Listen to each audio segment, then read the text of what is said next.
오늘 읽었었던 말씀 열왕기상 15장 33절부터 열왕기상 16장 20절까지에 보면 무려 이스라엘에서는 3명의 왕이 교체되는 역사를 그려내고 있습니다. 반면에 남쪽 유다에서는 유다왕 아사와 한 명만이 존속하고 있음을 보게 됩니다. 열왕기상과 역대하에는 똑같은 사건을 약간 다르게 기록하고 있습니다. 다르게 기록하고 있는 그것들을 통해서 우리가 관점들을 볼 수 있게 되는데, 열왕기상 15장 32절 우리가 읽은 본문 바로 앞에 있는 절에는 아사와 이스라엘의 바아사 왕 사이에 일생 동안 전쟁이 있으니라 라고 기록되어 있습니다. 우리가 이미 새벽 예배 때 살펴본 바와 같이 역대하 16장 그리고 아사 왕이 시작되는 14장부터 14장, 15장, 16장을 보면 이 역대하에서는 이 열왕기상에 기록되어 있는 것과는 다르게 열왕기상에서는 일생 동안 전쟁이 있었다라고 이야기하지만 역대하에서는 초기 년도에서는 평화가 있었다라고 이야기했음을 보게 됩니다. 특별히 14장에서는 끊임없이 반복되는 것들이 14장 1절에도 평안, 그리고 또 4절에서도 여호와를 찾게 하시고, 그리고 그 결과로 5절에 평안하고 6절에도 평안을 여호와께서 아사에게 평안을 주셨고 그 땅이 평안하여, 그리고 또 7절에서도 우리가 주를 찾았으므로 사방에 평안을 주셨느니라, 그리고 형통하게 하였다라는 일을 반복해서 이야기를 하고 있습니다. 왜 이렇게 이야기가 다를까요? 도대체 우리 앞에 벌어지고 있는, 아니 이 이스라엘 왕과 또 남유다 왕 사이에서 벌어지고 있는 진정한 팩트, 사실은 무엇일까요? 이처럼 한쪽에서는 전쟁이 있었다라고 이야기하고 다른 쪽에서는 평안이 있었다라고 하는데 어떤 것이 맞을까요? 이 이야기를 보면 사실은 우리의 현재의 모습도 유추할 수가 있습니다. 성경에서는 이렇게 이야기합니다. 이 둘 사이에서는 항상 일평생 전쟁이 있었다라고 하지만 어수선한 가운데서도 하나님이 붙잡아 주시면 그 안에서 평안이 있을 수 있는 겁니다. 또 겉으로 보기에는 아무 일이 없는데 사실은 우리 내면에서는 끊임없이 갈등과 불안이 마치 날마다 전쟁을 일으키고 있는 것과 같은 경험을 우리는 사실은 늘 하고 있는 것을 발견하게 됩니다. 이러한 일들이 사실은 기준이 하나님에 의해서 벌어지고 있다는 겁니다. 더더군다나 이 열왕기상 15장 33절부터 오늘 우리가 읽었었던 16장 20절까지에 보면 이렇게 3명의 왕이 교체되는 모습을 그려내고 있는데, 유다왕 아사왕 셋째 해에 아히야의 아들 바아사가 디르사에서 모든 이스라엘 왕이 되어 24년 동안 다스렸다라고 하는데, 24년 동안 다스렸던 그 기간 동안에 얼마나 많은 일이 있었겠습니까?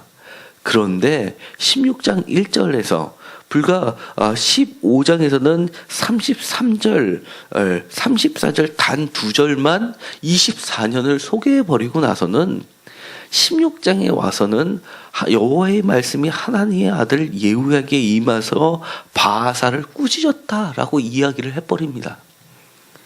그 많은 기간이 얼마나 많은 일이 벌어졌는데도 불구하고 매우 짤막하게 소개하고 나선 꾸짖는 이야기를 하십니다. 그러면서 이 24년에 왕의 일을 이렇게 표현합니다. 2절에 내가 너를 티끌에서 들어서 내 백성 이스라엘을 위해 주권자가 되게 하시었거늘 이라고 합니다. 누가? 하나님이 누구를? 왕이 아니라 티끌에서 들어서 이스라엘의 주권자, 여기는 왕이란 표현을 쓰지 않고 또 나기드라는 주권자라는 표현을 쓰고 있는 겁니다.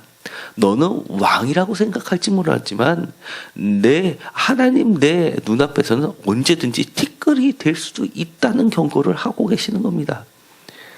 그리고 나선 이 여호와의 말씀이 하나님의 아들 예후 선지자에게 임하여서 이 4절에 바삭에 속한 자가 성읍에서 죽은 주 개가 먹고 그에게 속한 자가 들에서 죽은 주 공중의 새가 먹으리라 라고 경고하셨는데, 그것이 정말 그 예언대로 그대로 행해지게 됨을 보게 됩니다.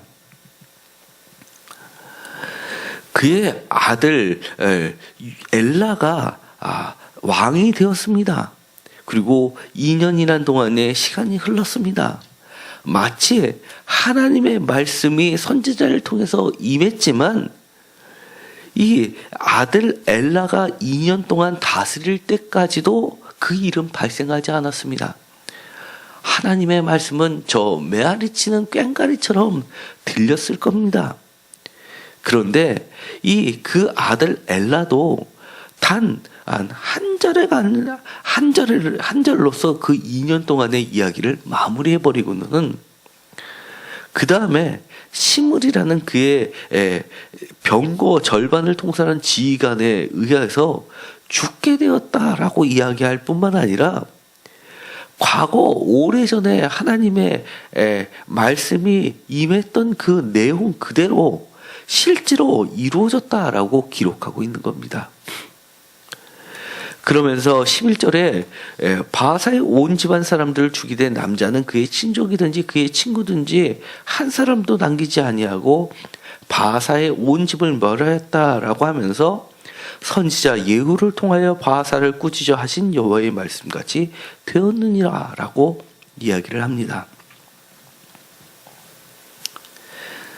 이는 바사의 모든 죄와 그의 아들 엘라의 죄 때문이라. 그들이 범죄하고 또 이스라엘에게 범죄하게 하여 그들의 헛된 것들로 이스라엘 하나님 여호와를 노하게 하였느니라 라고 하면서 이 바사에게 하셨던 말씀 15장 마지막 절에 여로보암의 길로 행했다라고 그의 통치 기간을 요약하시고, 그리고 그의 아들 엘라에게도 악했다라고 한마디로 이야기하시고, 그러면서 이 하나님께서 갈아엎으시는 모습을 보여주게 됩니다. 그런데 이 그 다음 왕이 된 사람, 이 시므이라는 사람도, 시므리라는 그 사람도 열왕기상 16장 15절을 보면 단 7일 동안 그만 왕의 자리에 있게 되고, 그 7일이 지나고 나서는 또 다른 군대 지휘관 오므리에 의해서 그만 그는 죽게 됩니다. 그가 있었던 요새가 함락되자 그는 왕궁에 불을 지르고 스스로 목숨을 끊어버리게 됩니다. 그리고 나서 19절에 그가 여호와 보시기에 악을 행하여 범죄하였기 때문에 그가 여로보암의 길로 행하며 라고 이야기하면서 7일 동안 했던 왕 시므리나 22년 동안 했던 왕 바하사나 하나님 보시기에는 똑같은 평가를 내리시는 겁니다. 7일 동안이나 아니면 22년이나 그가 여호와 보시기에 여로보암의 죄를 범했다라고 이야기하시면서 그를 또한 갈아엎으십니다. 도대체 여로보암의 죄를 범하면 얼마나 범했다고, 7일 동안 죄를 범하면 얼마나 죄를 범했다고 똑같은 평가를 하신단 말입니까? 그러나 이것은 매우 우리에게 중요합니다. 우리가 하루를 살아도 또는 120년을 살아도 하나님의 보시는 그 평가는 우리의 뼈 깊은 곳까지도 감찰하시는 하나님이라는 것을 우리가 깨달아야 됩니다. 정말 하루를 살아도 하나님 앞에 인정받는 삶이 되기를 간절히 축복드립니다. 또한 이 이야기를 들으면서 이렇게 왕을 티끌에서부터 들어서 주권자를 만드신 하나님을 보면서 또한 왕이 된 사람을 다시금 티끌로 내려 갈아 엎으시는 하나님을 보시면서 오늘의 대한민국을 다시 한번 볼 수밖에 없게 합니다. 무려 한 사람의 왕이 있는 남유다에 비해서 이렇게 3명의 왕이 교체되는 그런 상황들을 보면서 우리는 한 나라의 왕이 되었을 때 이 왕 한 명을 꾸짖기가 얼마나 어렵고 많은 시간과 국가적 에너지가 소비되고 뿐만 아니라 국민의 개인 한 사람 한 사람의 꿈이 사라지는 것을 보면서 얼마나 이 왕이 된 사람의 위치가 중요하고 또 그의 행동 하나 말 한마디 하나가 중요한지를 다시 한번 새삼 놀라게 됩니다. 그럼에도 불구하고 이 많은 왕이 교체될 때 가장 기본적인 것, 본질적인 것, 하나님 보시기에 선하냐 악했냐 그 하나만 잘해도 정말 대대 왕이 될 수 있도록 하나님께서 지키시고 보호해 주시고 이처럼 일평생 전쟁이 있었음에도 불구하고 형통하게 하시고 평안을 주시는 그 하나님을 바라보았더라면 이런 악순환이 반복되지 않았을 텐데 라는 생각이 들게 됩니다. 어저께도 왕이 한 국가의 대통령이 국민 앞에 사죄를 드리면서 하는 이야기를 들어보니 다시 한번 국민들의 마음을 아프게 하는 것을 보게 됩니다. 이렇게 발생한 근본적인 원인을 아직까지도 모르고 있구나 라는 생각마저 들게 됩니다. 그 아버지가 대통령일 때부터 국민들의 마음을 아프게 했다는 것 하나는 바로 독재라는 거였습니다.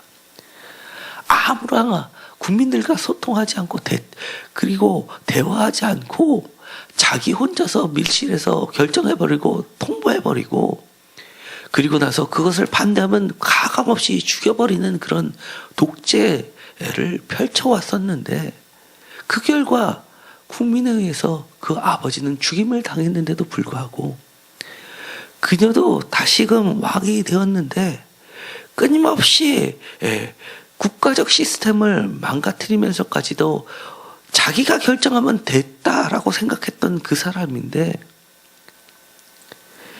여야가 모여서 국회에서 이 문제를 해결하기 위해서 서로 대화하는 그 과정에 새로운 내각을 발표했는데 그것도 잘못했습니다. 이제부터는 철저히 국민과 대화하겠습니다. 국민의 뜻을 받들겠습니다. 그리고 제가 이런 죄를 잘못을 저질렀습니다. 라고 사과 한마디만 하면 우리 국민들, 매우 정이 많은 국민들이 아마 많이 돌아섰을 것 같습니다. 그런데도 불구하고 원래 뜻은 좋았는데 일이 이렇게 돼버렸습니다. 라고 하는 그 순간 마치 저는 정말 망치로 한 대 맞은 듯한 느낌을 받았습니다. 결과가 나쁘니까 이렇게 됐습니다. 라는 것이 문제인지 아니면 결과가 좋았더라면 계속해서 그렇게 밀실에서 하고 자기 측근들하고 이렇게 쿵당쿵당하고 기업들에게 언제든지 돈을 끌어 모으고 이럴 수가 있다는 얘기인지 정말 안타까움이 하늘을 찔렀습니다. 그런데 오늘의 성경을 보니까 이렇게 지금 같은 상황이 벌어져도 아나무인격으로 달려가는 대통령, 왕 위에 하나님이 다시 한번 계시다는 걸 우리에게 알려주고 있습니다. 이것은 왕의 문제뿐만이 아닙니다.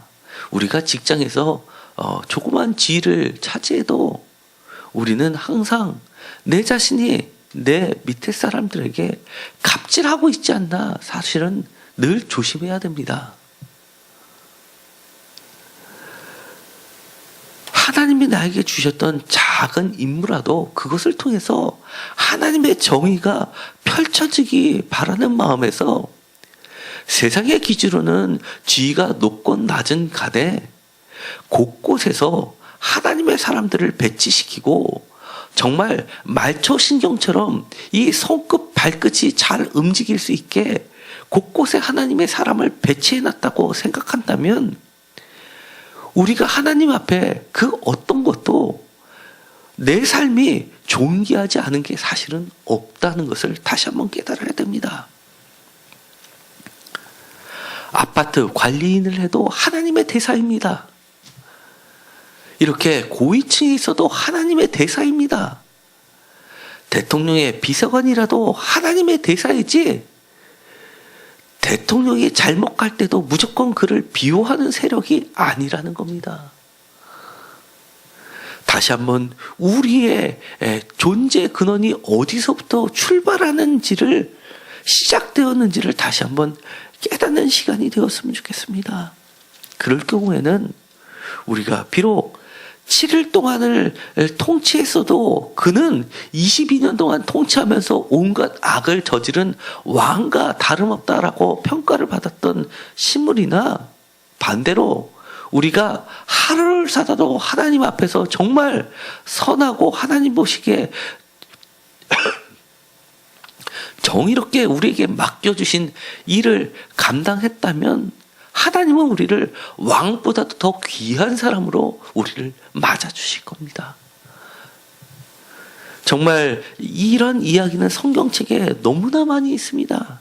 그동안 너무나 쉽게 또 이 얘기야 라고 넘어갔을지 모르지만 정말 이렇게 반복되지만 귀한 말씀을 가슴에 깊이 새기고 우리는 정말 티끌 같은 존재지만 하나님께서는 언제든지 우리를 이렇게 중요한 사람으로 세워주셨구나라고 다시 한번 우리의 존재를 하나님 앞에서 재확인하는 시간들이 모두 되었으면 좋겠습니다. 기도하고 마치기로 하겠습니다. 하나님 감사합니다. 우리의 인생이 길고 짧음을 떠나서 하나님 보시기에 정말 귀하고 존귀한 자가 되게 하여 주옵소서. 우리 위에 늘 하나님이 감찰하시고 지켜보고 계시다는 것을 깨닫고 우리의 말 한마디, 행동 한마디 정말 하나님 보시기에 하나님의 마음을 속 시원하게 해드릴 수 있는 자들이 모두 되게 하여 주옵소서. 우리가 평생에 살면서 하나님을 기쁘시게 하는 삶을 살고 하나님 앞에 갈 때 정말 하나님의 품을 안으면서 칭찬받는 인생이 모두 되게 하여 주옵소서. 예수 그리스도의 이름으로 기도드렸습니다. 아멘.